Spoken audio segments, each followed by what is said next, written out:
Hello मंडळी, नमस्कार. स्वागत आहे तुमचं आपल्या चॅनलवर अजून एका नवीन व्हिडिओमध्ये. मी वर्षा राणी चौधरी, तुमची एक नवीन मैत्रीण आणि एक नवीन शेतकरी. तर आज पोळ्याच्या आधी म्हणलं होतं सारवून काढावं, पण सारवणं काय झालं नाही मला.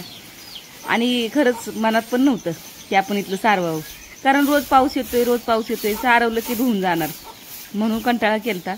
पण म्हटलं चुलीवर असं जरा ह्या 2 दिवसात चांगलं ऊन पडायला लागले. मग ऊन पडलं की असं तळमळ वाटते की ऊन पडलं होतं, आज झालं असतं चुलीवर जेवण, उगाच गॅसवर करायला लागते. पण ती चुलीजवळ एवढी घाण असल्यावर चुली पुढं स्वयंपाक करू वाटत नाही.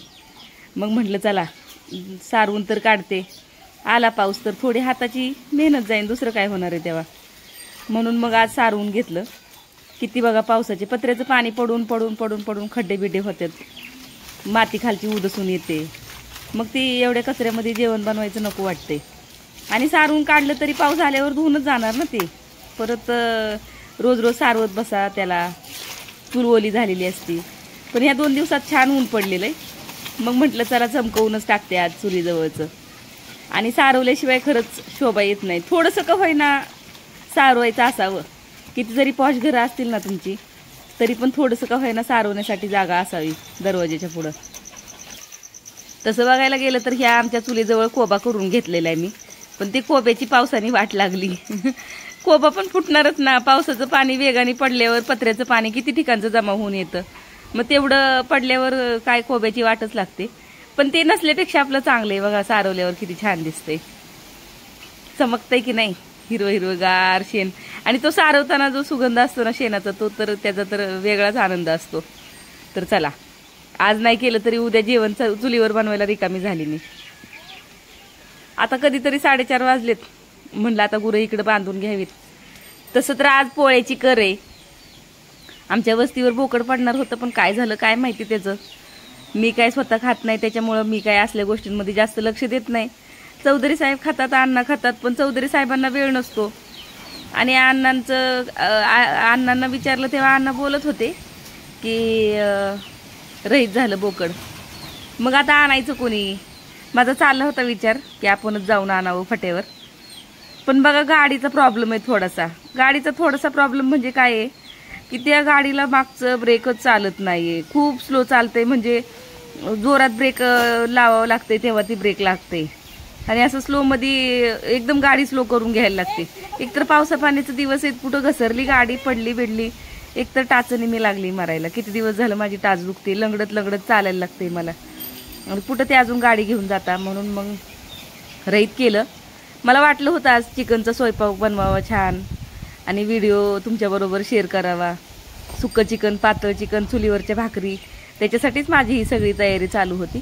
पण असो, ते काय जमलं नाही.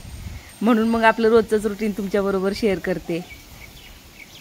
तर हे गिनीगोल सकाळीच आणून ठेवलेलं होतं चौधरी साहेबांनी. पण आज अण्णांनी मळ्यातून गवताची गठोडी काढली. सकाळी जरा अण्णांनी आळस केला म्हणून मग उशीर झाला. थोडं ऊन पण तावत होतं आज. मग म्हटलं एवढ्या उशिरा एवढ्या उन्हामध्ये न्यायचं, गुरं दम काढणार नाहीत, मग ती पाणी पिण्यासाठी परत कासावीस होणार, त्यापेक्षा न्यायलाच नको. म्हणून आज गुरं घरीच होती बघा दिवसभर. हे बघा आमचे बंडरू कसे खेळतात इथं. 4 आहेत ससे बरं का आता. आणि हे अण्णा गवताचं वजं घेऊन येत जाऊ नका म्हणलं तरी घेऊन येतात. एकतर मी पण लंगडी आणि अण्णा पण लंगडे. चौधरी साहेब आल्यावर गवताची गटोडी घेऊन येतात. मला चालता येईना झाले, काय करू. वजं आणायला मी पण निबार होती, पण माझा पाय खरंच खूप दुखतोय. पण घेऊन आले, मग आता जावं लागतंय आडवं. काय झालं ढमो, काय तुला वैरण नाही दिली वय? कधीपासून कालवा चालवलाय.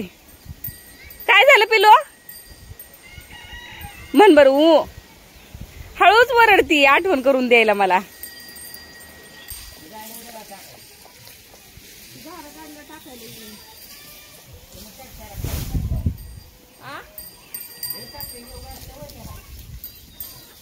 काय सकाळपासून त्यांनी काय खाल्लंय? 2 गठोडीला येतोय चौकीत.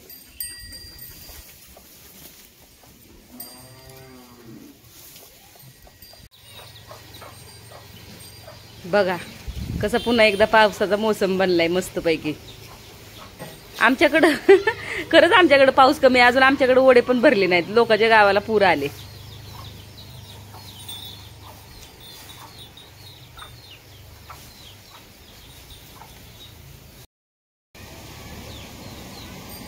बोकड पडणार होतं, काय झालं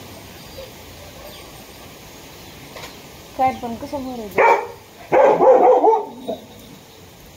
बोकडाचं काय झालं म्हणा.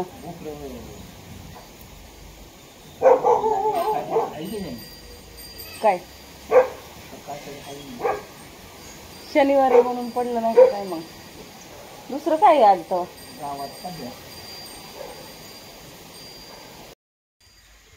तर मंडळी, मला ना सांगायची सुद्धा लाज वाटते तुम्हाला. आता हे बघा काय झालं इथं,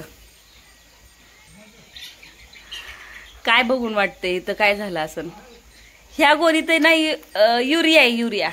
आणि इथून पत्र्याचं पाणी असं वगळं आलेलं ना, तर ती गार झाला युरिया हा, आणि त्याचं पाणी झालंय आणि ते पाणी ह्याच्यातून असं गळलेलं आहे खाली. आणि हे बघा कसा वळ गेलाय, कुठपर्यंत लोंडा गेलाय. तर शेतकऱ्याच्या घरांमध्ये ही अशी बोचकी वगैरे असतातच. तिथं गाडीचं कव्हर काढून ठेवलंय. मी चालली होती चिकन आणायला, पण कॅन्सल झालं. चौधरी साहेब बोलले की मी आणतो येता येता. खरंच गाडीचं ब्रेक खराब आहे, त्याच्यामुळे मला गाडी चालवायची हल्ली भीती वाटायला लागली. नाही लागलं म्हणजे मला जिथं भीती वाटते ती मी काम करायला जात नाही. तर हे बघा कसा पसारा दिसतोय. किती आवरणार ना माणूस, आवरून आवरून आवरून आवरून दमायला होते. कधी कधी असं वाटतं ना लक्षच देऊ नये इथं. आता ही किती घासायला लागणार आहे बघा ना, कसं कोणत्या पद्धतीचं झालंय हे. मी बॅक कॅमेऱ्याने तुम्हाला दाखवते. आणि ह्याच्यावर झाडू मारलं तरी आता हे निघत नाही, काय करणार.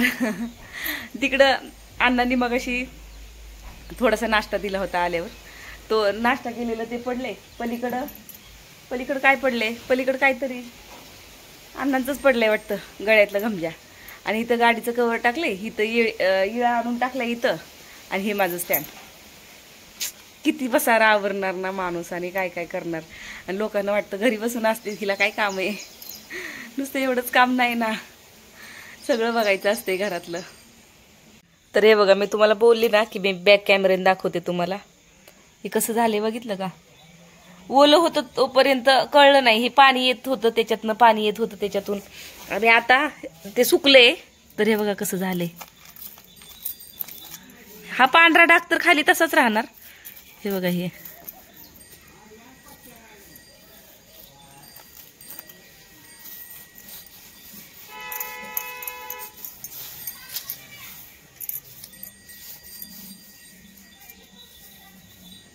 हाय का नाही, येड लागायची बारी घरात.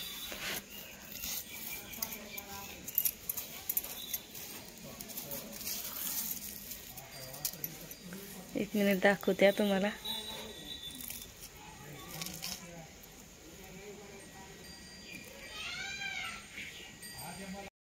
आणि यात खरंच एरिया आहे बरं का, नाहीतर म्हणतात खोटं बोलते. दाखवते की तुम्हाला खोलून. तेव्हा का दगड झालाय त्याचा युरियाचा. माहिती का युरिया कसला असतो ते.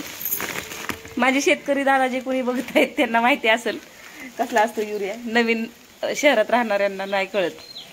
शहरात राहणाऱ्यांना, आम्ही पण शहरातच राहिलेलो आहे, मी काय कोणाला नावं ठेवत नाही शहरातल्यांना. पण कसं असतं जरा शेतकऱ्यांची विचार करण्याची क्षमता वेगळी असते आणि शहरातल्यांची वेगळी असते. हे बघा हा असतो युरिया. साखरेसारखाच दिसतो बरं का युरिया. आणि कारण आहे ना, माझा एक व्हिडिओ थोडा व्हायरल गेलाय आणि त्याच्या खाली आलेल्या कमेंटचं मला हसायला येतं. मी कधीतरी ना त्या कमेंट आमच्या चौधरी साहेबांना दाखवेल आणि अण्णांना समोर बसवेल आणि सांगेल, अण्णा बघा ना, चौधरी साहेबांना आणि अण्णांना की माझा हा व्हिडिओ व्हायरल गेलाय आणि त्या व्हिडिओ खाली अशा अशा कमेंट आल्यात. काही जणांनी इतक्या सुंदर कमेंट केल्यात, इतक्या सुंदर कमेंट केल्यात ना, मला असं वाटलंच नव्हतं. आणि मला अक्षरशः त्या व्हिडिओची मला लाज पण वाटायला लागली की अरे यार मी काय व्हिडिओ बनवून बसली. कारण मी अगदी सहज, आता मी 2.5 वर्ष झालं व्हिडिओ बनवते आणि हात ना एकदम असा झाला. 2.5 वर्ष झालं व्हिडिओ बनवते, पण मला काय माहिती तोच व्हिडिओ व्हायरल होईल एवढा. आणि मी आपलं सहज अहो मंडळी मी कुठे गेलेली असं काहीतरी बोलून ते पटकन टाकलं आणि पहिल्या स्टार्टिंगला पहिल्यांदाच एवढा माझा व्हिडिओ कुठला तरी व्हायरल गेलाय.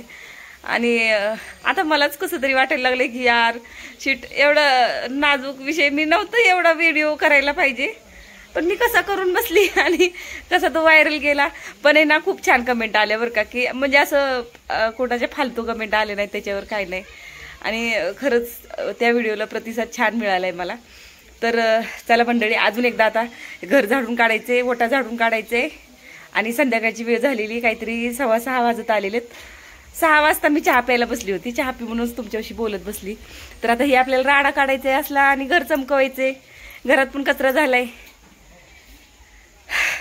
घर आणि ओटा झाडू मारते आणि सगळं अंगण घर चमकवून टाकते. तर आजच्या व्हिडिओमध्ये एवढंच. व्हिडिओ आवडला तर लाईक शेअर कमेंट करायला विसरायचं नाही बरं का. भेटूया पुढच्या व्हिडिओमध्ये. चहाची ढेकर आली, तोपर्यंत बाय. जय महाराष्ट्र.